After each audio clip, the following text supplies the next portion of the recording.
ngarang military junta gi camp singda attack chathabada kuki refugee PDF Chris kauba ama Burma da sikre haidi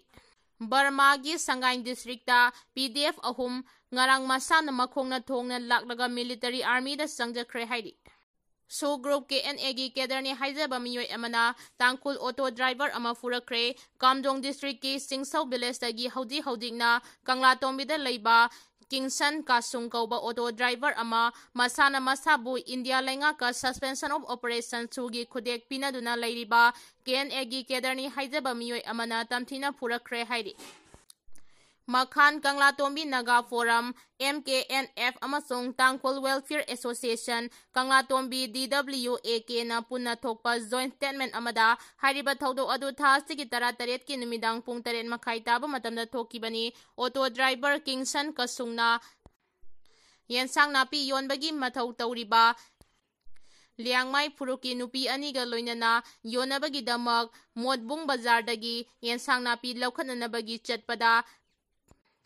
Presidency College Gate Mayanakna militant amana kamduna wahang pahong chatharaki militant aduna kuki londa wahang pahong chatharakpada kasungna kuki lon khangde haina Manipuri londa kumlubadagi militant aduna masana masabu su group 𝐾𝐴 gi केदरनी हाइजबगा लोइनना auto driver kasungbu phuba saiba tawrakibani haidi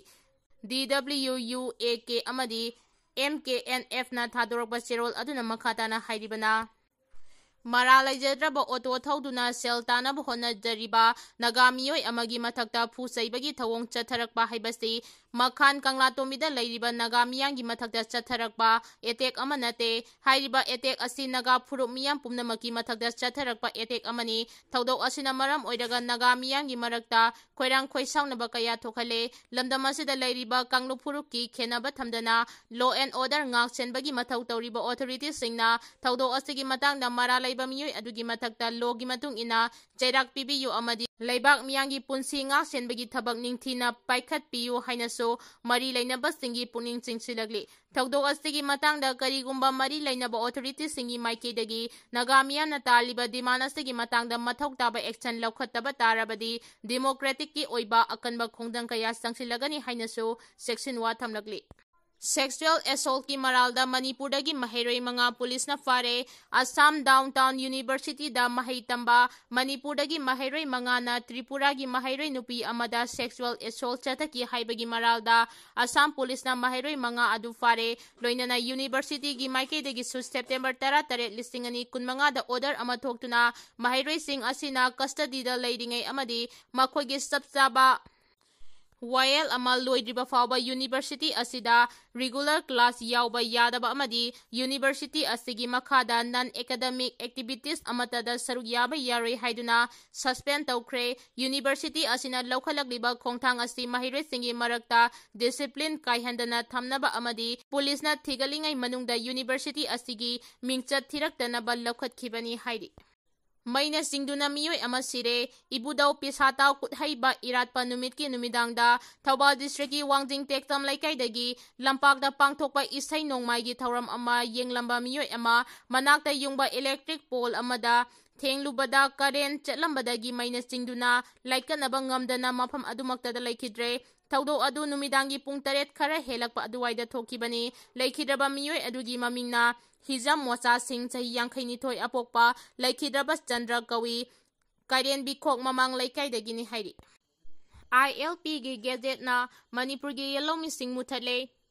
Manipur government gi English singani kunithoi gi September 12 da phongkiba ILP system gi gazette na iramdam gi yellow mi khudingma muthatkre thogliba gazette asigi close anida lising amaga chamapan hompumathoi gi mamangda leiramba Puruk khudingma indigenous people ni haina lauri masida Federation of Haumina hangling libadi indigenous hairibasibu chahina lepa yarabra haibasini Federation of Haumina thadorok basirol amana hairibana indigenous haibasti miyoi amana lam amada chahi chama chani lising ama leiraga oiba yabanate Columbus na lising amaga chamriga maudrani thoida America da khongdaki chahi chaunga ga yankai humdoi leiraba European singbung asi America gi indigenous oirabra sahisa kaya Bangladesh Assam Myanmar da leiriba mitei singasi lamdam adugi indigenous ni haiba yagadra karamba kari interest gi 1960 ममांगदा लेरमबसिंगबु इंडिजिनसनी करमना हाइरिबनो Bengal eastern frontier regulation 1873 दा indigenous हाइबा वाही अमता याउदे अदुगा कदोमदगी indigenous हाइबा वाही असी पुसिलकलिबनो English 1918 गी December 13 दा India की प्रेसिडेंट रामनाथ कोविंदना मणिपुर दा ILP सिस्टम चना हनबदा अयाबा पीखिबसी मणिपुर दा येलहोंगैदगी लेरगलबा नेटिव पीपल थिंगबु कंजनबनी मसीगी लारब खुदमदी Bengal eastern frontier regulation 1873 part 3 की क्लोज नंबर 7 ता मयेक सेंगना याउरी ILP सिस्टम ना बेस्ट ईयर लेपगी पावर पीदे मरमदी येलहोमी हाइबसी सहीना लेप यादे मिसिंग यामददबा इरमदम असिगी येलहोमी सिंगबु कंजनबा 1950 दगी सही 19 हेना मणिपुर दा ILP सिस्टम चना हन्नबा होनबदा मिसिमिना मिफा मिपुन सिफागी सैफु खांगदुना सिस्टम असि मियामना फंगनबा होनरखिबनी मसिबु खंगसिनदना बिहारी बेंगली मरवारी मुस्लिम नेपाली पंजाबी कुकीना चिंगबा सिंगबु इंडिजिनस पीपल नि हाइरगदी मणिपुर दा ILP सिस्टम चनबगी करी मथौ ताई मालेमदा लैरिबा फुरुक खुदिंगमक मागी मरमदा इंडिजिनस पीपल ngaktani येलहोमी हाइबसी सेलना लैबा याबा नुंगसी हाइदुना हेक्ता हापचिनबा याबा नते मणिपुर गवर्नमेंट ना चेकसिंदबदगी थोखिबा 2019 गी सेप्टेम्बर 19 गी ILP गेजेट असी अरानबा गेजेटनी मसिबु कक्नबा 2019 गी अगस्त 19 दगी हौना मणिपुर हाई कोर्ट केस थेंगनादुना लाकी मसिदा मणिपुर गवर्नमेंट की एडवोकेट खरना कंथी थोंगना मसिगे मायोक्ता लेबली गेजेट असिना कुकी सिंगबु इंडिजिनस पीपल नि हाइना सक खंगदुबदगी यूनाइटेड नेशन याउना इंडिजिनस की राइट डिमांड तौरी ngasi ma कुकी की सेपरेट एडमिनिस्ट्रेशन तालिबा डिमांड असिदसु गेजेट असिना मतेंग पांगली गवर्नमेंट पाइरंबा सिंगना सोइरुबदुना मियामना ngasi वारी मरम अदुना गेजेट असि कक्नबा होनबदा गवर्नमेंट पाइरिबा सिंगनासु थौदांग लौफम थोई हाइरि मियोइबगी ब्रेंडा इन्फेक्शन तौबगी लाइचस संदोरकपदगी केरलादा मियोइ 18 सिख्रे खुदोंथिनिंगाई ओइरबा लाइचससिगी कन्फर्म तौरबा केस पुना 34 सुरे मियोइबगी ब्रेन चाथोकपा एमिबा हाइनसु खंगनबा प्राइमरी एमिबिक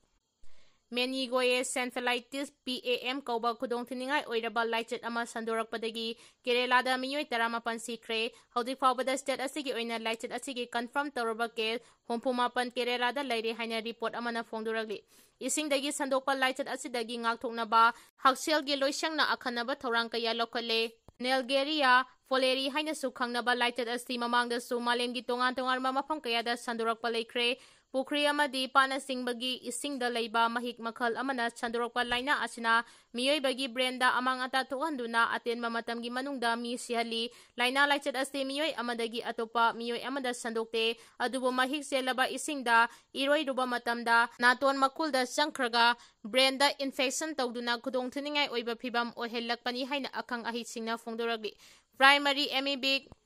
𝐬𝐤𝐴 की मरु ओइबा लायोंग सिंगदी कोक चिकपा लैहौहौबा कोक ngauba ओबा ngaksamari इतिंग तिंगबा अमसुंग चानिंग ताना वाखल खनबा ngamdaba हाइबसिने महिकना हक्चांग मनुंगदा चंख्रबा मतुंग नुमित 9 लैरगा लायोंग उथोरकबा हवी मालेमदा हौजिक अइंग असागी खल कायरकबगा लोइनना साबगी चांग का हेना वांखलकबा मरमना खुदोंथिनिंगाई ओइरबा लाइचत असि संदोरकपनी हाइना रिपोर्ट अमना फोंदोरगली कुमदा 2013 अहनबोइना केरलादा लाइचत असि संदोरकपा लेख्रे खुदोंथिनिंगाई ओइरबा लाइचत असिना मियोइबगी ब्रेन अमांगता थोहनबगा लोइनना हक्चांगी मरु ओइबा कयात पुमनमक अमांगता थोहनबा मरमना सुमनतगी नुमित खरनिगी मनुंगदा मी सिहली हौदिक फावगी ओइना इंडियागी अतै अतोपा मफमदा लाइचत असि संदोरकपगी रिपोर्ट फंगबा लेत्रे हाइरि मार फुरुकी मियोइ अहुम असम पुलिसना फेक एनकाउंटर चथदुना हातखिबनी हाइना थागलखिबा पिटिशन कोर्टना रिजेक्ट तौख्रे असम अमसुंग मणिपुर ngमखै परिंगदा लैबा असमगी मनुंग चनबा कसार डिस्ट्रिक्ट हौखिबा 2019 की जुलाई थादा मार फुरुकी मियोइ अहुम लैखिदबदु असम पुलिसना फेक एनकाउंटर चथदुना हातखिबनी हाइना Guwahati high court Assam police की मथक्ता इन्वेस्टिगेशन चथनबा थांगलखिबा पिटिशन अदु गुवाहाटी हाई कोर्टना रिजेक्ट तौख्रे पिटिशन अदु हौखिबा 2019 की अगस्त थादा लैखिद्रबा मार फुरुकी मनुंग चनबा लालुंग गावी मार लेबुंगकुंग मार अमदी ꯖꯣꯁꯨꯋꯥ ꯂꯥꯜꯔꯤꯡꯁꯟꯒꯤ ꯏꯃꯨꯡ ꯃꯅꯨꯡꯒꯤ ꯃꯥꯏꯀꯩꯗꯒꯤ ꯑꯁꯥꯝ ꯄꯨꯂꯤꯁꯀꯤ ꯃꯊꯛꯇ ꯊꯥꯡꯒꯠꯂꯛꯈꯤꯕꯅꯤ꯫ ꯒꯨꯋꯥꯍꯥꯇꯤ ꯍꯥꯏ ꯀꯣꯔꯠꯇ ꯊꯥꯡꯒꯠꯂꯛꯈꯤꯕ ꯄꯤꯇꯤꯁꯟ ꯑꯗꯨꯗ ꯊꯧꯗꯣꯛ ꯑꯗꯨꯒꯤ ꯃꯇꯥꯡꯗ ꯁ꯭ꯇꯦꯠ ꯑꯗꯨꯒꯤ ꯋꯥꯡꯃꯗ ꯂꯩꯕ ꯑꯇꯣꯞꯄ ꯁ꯭ꯇꯦꯠ ꯑꯃꯗꯒꯤ ꯁꯦꯅꯤꯌꯔ ꯄꯨꯂꯤꯁ ꯑꯣꯐꯤꯁꯥꯔ ꯑꯃꯒꯤ ꯃꯈꯥꯗ ꯀꯦꯁ ꯑꯗꯨꯒꯤ ꯃꯇꯥꯡꯗ ꯏꯟꯚꯦꯁꯇꯤꯒꯦꯁꯟ ꯆꯠꯊꯅꯕ ꯑꯃꯗꯤ ꯂꯩꯈꯤꯗ꯭ꯔꯕ ꯃꯥꯔ ꯐꯨꯔꯨꯛꯀꯤ ꯃꯤꯑꯣꯏ 3 ꯑꯗꯨꯒꯤ ꯂꯩꯍꯧꯔꯤꯕ ꯏꯃꯨꯡ ꯃꯅꯨꯡꯒꯤ ꯃꯤꯑꯣꯏꯁꯤꯡꯗ ꯀꯝꯄꯦꯟꯁꯦꯁꯟ ꯑꯣꯐ ꯂꯨꯄꯥ ꯀ꯭ꯔꯣꯔ ꯑꯃꯃꯝꯒꯤ ꯁꯦꯟꯐꯝ ꯁ꯭ꯇꯦꯠ ꯂꯩꯉꯥꯛꯇ ꯌꯥꯊꯪ ꯄꯤꯕꯤꯌꯨ ꯍꯥꯏꯅ ꯊꯥꯡꯒꯠꯂꯛꯈꯤꯕꯅꯤ꯫ ꯒꯨꯋꯥꯍꯥꯇꯤ ꯍꯥꯏ ꯀꯣꯔꯠꯇ ꯊꯥꯡꯒꯠꯂꯛꯈꯤꯕ ꯄꯤꯇꯤꯁꯟ ꯑꯗꯨꯒꯤ ꯃꯇꯥꯡꯗ ꯖꯁꯇꯤꯁ ꯀꯜꯌꯥꯟ ꯔꯥꯏ ꯁꯨꯔꯥꯅꯥ ꯑꯃꯁꯨꯡ ꯁꯨꯁꯃꯤꯇꯥ ꯐꯨꯀꯟꯒꯤ ꯕꯦꯟꯆ ꯑꯃꯅ ꯊꯧꯗꯣꯛ ꯑꯗꯨꯒꯤ ꯃꯇꯥꯡꯗ national human rights commission (NHRC) ꯑꯃꯗꯤ ꯍꯥꯏꯂꯥꯀꯥꯅꯤꯗꯒꯤ ꯑꯦꯗꯤꯁꯅꯦꯜ ꯁꯨꯄꯔꯤꯟꯇꯦꯟꯗꯦꯟꯠꯅ ꯍꯧꯖꯤꯛ ꯏꯟꯚꯦꯁꯇꯤꯒꯦꯁꯟ ꯆꯠꯊꯔꯤ꯫ NHRCꯅ ꯆꯠꯊꯔꯤꯕ ꯏꯟꯚꯦꯁꯇꯤꯒꯦꯁꯟ ꯑꯁꯤ ꯄꯤꯇꯤꯁꯅꯔꯁꯤꯡꯅ ꯉꯥꯏꯕ ꯃꯊꯧ ꯇꯥꯏ ꯍꯥꯏꯅꯁꯨ ꯐꯣꯡꯗꯣꯛꯈꯤ꯫ ꯃꯔꯝ ꯑꯗꯨꯅ ꯍꯤꯔꯝ ꯑꯁꯤꯒꯤ ꯃꯇꯥꯡꯗ ꯃꯈꯥ ꯇꯥꯅ ꯈꯟꯅꯕꯒꯤ ꯃꯊꯧ ꯇꯥꯗꯦ ꯍꯥꯏꯅꯁꯨ ꯄꯤꯇꯤꯁꯅꯔꯒꯤ ꯃꯥꯏꯀꯩꯗꯒꯤ ꯂꯦꯞꯂꯤꯕ ꯀꯥꯎꯟꯁꯤꯜꯗ ꯊꯝꯈꯤ꯫ ꯅꯤꯡꯁꯤꯡꯕ ꯌꯥꯕꯗꯤ ꯂꯩꯈꯤꯗ꯭ꯔꯕ ꯃꯥꯔ ꯐꯨꯔꯨꯛꯀꯤ ꯃꯤꯑꯣꯏ 3 ꯑꯗꯨ ꯈꯨꯠꯂꯥꯏꯒ ꯀꯣꯟꯅꯅ 2023ꯒꯤ ꯖꯨꯂꯥꯏ 13ꯇ ꯐꯥꯈꯤꯕꯅꯤ꯫ ꯈꯨꯠꯂꯥꯏꯒ ꯀꯣꯟꯅꯅ ꯐꯥꯔꯕ ꯃꯤꯑꯣꯏ 3 ꯑꯗꯨ ꯄꯨꯂꯤꯁꯅ ꯋꯥꯍꯪ ꯄꯥꯎꯈꯨꯝ ꯆꯠꯊꯕꯗ ꯑꯁꯥꯝ ꯑꯃꯁꯨꯡ ꯃꯅꯤꯄꯨꯔ ꯉꯝꯈꯩ ꯄꯔꯤꯡꯗ ꯑꯍꯦꯟꯕ ꯈꯨꯠꯁꯨ ꯈꯨꯠꯂꯥꯏ ꯀꯌꯥ ꯂꯩꯔꯤ ꯍꯥꯏꯅ ꯐꯣꯡꯗꯣꯔꯛꯄꯗꯒꯤ ꯃꯊꯪꯒꯤ ꯅꯨꯃꯤꯠꯇ ꯍꯥꯏꯔꯤꯕ ꯃꯤꯑꯣꯏ 3 ꯑꯗꯨ ꯄꯨꯗꯨꯅ ꯂꯩꯍꯧꯔꯤꯕ ꯈꯨꯠꯁꯨ ꯈꯨꯠꯂꯥꯏꯁꯤꯡ ꯑꯗꯨ ꯂꯧꯈꯠꯅꯕ ꯆꯠꯄꯗ ꯃꯐꯝ ꯑꯗꯨꯗ ꯍꯥꯟꯅꯗꯒꯤ ꯂꯨꯝꯗꯨꯅ ꯂꯩꯔꯝꯕ ꯈꯨꯠꯂꯥꯏ ꯄꯥꯏꯕ ꯃꯤꯑꯣꯏꯁꯤꯡꯅ ꯅꯣꯡꯃꯩ ꯀꯥꯞꯁꯤꯟꯗꯨꯅ ꯑꯦꯇꯦꯛ ꯆꯠꯊꯔꯛꯄꯗꯒꯤ ꯑꯁꯥꯝ ꯄꯨꯂꯤꯁꯀ ꯅꯣꯡꯃꯩ ꯀꯥꯞꯅꯕꯒꯤ ꯊꯧꯗꯣꯛ ꯊꯣꯛꯈꯤ꯫ ꯅꯣꯡꯃꯩ ꯀꯥꯞꯅꯕꯒꯤ ꯊꯧꯗꯣꯛ ꯑꯗꯨꯗ ꯍꯥꯏꯔꯤꯕ ꯃꯤꯑꯣꯏ 3 ꯑꯗꯨ ꯂꯩꯈꯤꯗꯕꯅꯤ ꯍꯥꯏꯅ ꯐꯣꯡꯗꯣꯛꯈꯤꯕꯅꯤ꯫